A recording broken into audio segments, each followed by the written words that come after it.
గోధుమ పిండితో sweet recipe. Just ఇది 5 to 10 మినిట్స్లో అయిపోయే రెసిపీ.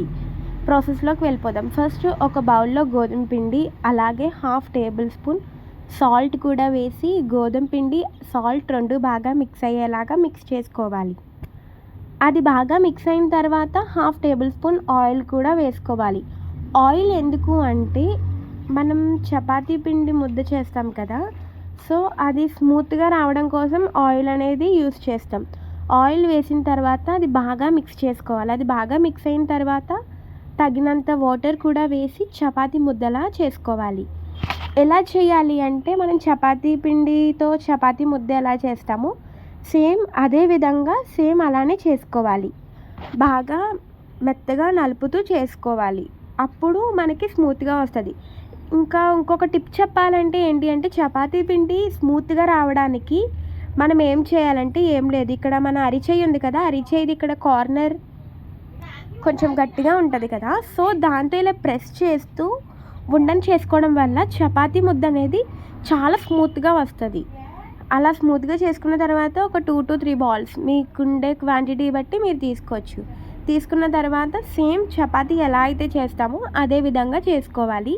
ఏంటి అంటే ఇక్కడ కొంచెం దల్సరగా చేయాలి, కొంచెం మందంగా చేయడం వల్ల మనం ఆయిల్లో డీప్ ఫ్రై చేసినప్పుడు మనకి కొంచెం మంచిగా ఉంటుంది, లేదంటే విరిగిపోతుంది.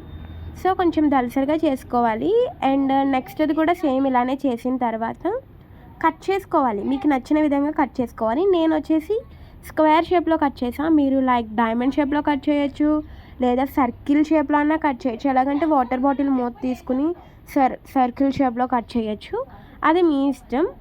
సో నేను ఇలా కట్ చేసిన తర్వాత అవి సెపరేట్ ఇప్పుడే చేసుకోవాలి. తర్వాత అయితే కొంచెం ఇబ్బంది అయిపోద్ది కదా డీప్ ఫ్రై చేసినప్పుడు. సెపరేట్ చేసిన తర్వాత కడాయి పెట్టుకుని అందులో ఆయిల్ కూడా వేసి ఇందాక పక్కన పెట్టుకున్నవి అవి కూడా ఇందులో డీప్ ఫ్రై చేసుకోవాలి. ఒకదాని తర్వాత ఒకటి వేయాలి. అన్నీ కలిపి వేసేసామంటే అతుక్కుపోతాయి. సో ఒకదాని తర్వాత ఒకటి వేయాలి. మళ్ళీ ఇంకొకటి ఏంటి అంటే అది మనం వేసినప్పుడు వెంటనే కలిపేయకూడదు, దానంతటా అయ్యే పొంగుతాయి. సో చూసారు కదా ఇక్కడ ఎంత బాగా పొంగుతున్నాయో. మెత్తగా కలుపుకోవడం వల్ల మనకి ఇలా పొంగుతాయి. సో ఇలా పొంగిన తర్వాత అన్నీ వేసిన తర్వాత అప్పుడు మనం గరిటె తీసుకుని మళ్ళీ మిక్స్ చేయాలి. ఇది ఎలా రావాలి అంటే గోల్డెన్ బ్రౌన్ షేడ్లోకి రావాలి. ఇది మనం ఎక్కువగా కలుపుకుండా అలా ఉంచేసామంటే కనుక బ్లాక్ కలర్లోకి వచ్చేస్తుంది. సో ఒకదాని తర్వాత ఒకటి ఇది గోల్డెన్ షేడ్లోకి వచ్చాక మళ్ళీ స్టవ్ అనేది ఆఫ్ చేసి ఒక 5 మినిట్స్కి మళ్ళీ వేపాలి. 5 మినిట్స్ అక్కర్లేదు, 2 to 3 మినిట్స్కి మళ్ళీ హీట్ చేసుకుని మళ్ళీ వేయాలి. ఎందుకు అంటే వెంటనే వేసేయడం వల్ల చిప్స్ అనేవి బ్లాక్ కలర్లోకి వచ్చేస్తుంది.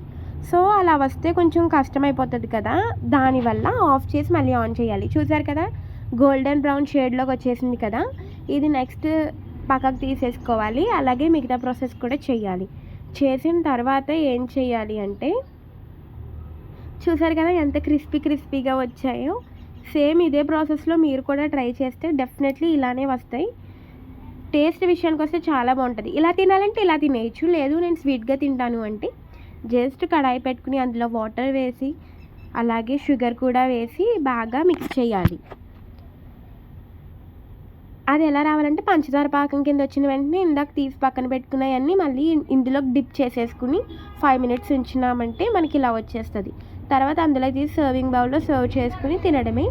ఇది మట్టికి చాలా అంటే చాలా బాగుంది. టేస్ట్ విషయానికి వస్తే మీరు కూడా కన్ఫామ్గా ట్రై చేసి ఎలా వచ్చిందో డెఫినెట్లీ నాకు కామెంట్ సెక్షన్లో కామెంట్ చేయండి. అలాగే మన ఛానల్లో ఈ వీడియోస్ కనుక నచ్చితే ఇదే మన first video, so definitely like చేయండి, షేర్ చేయండి, కామెంట్ చేయండి.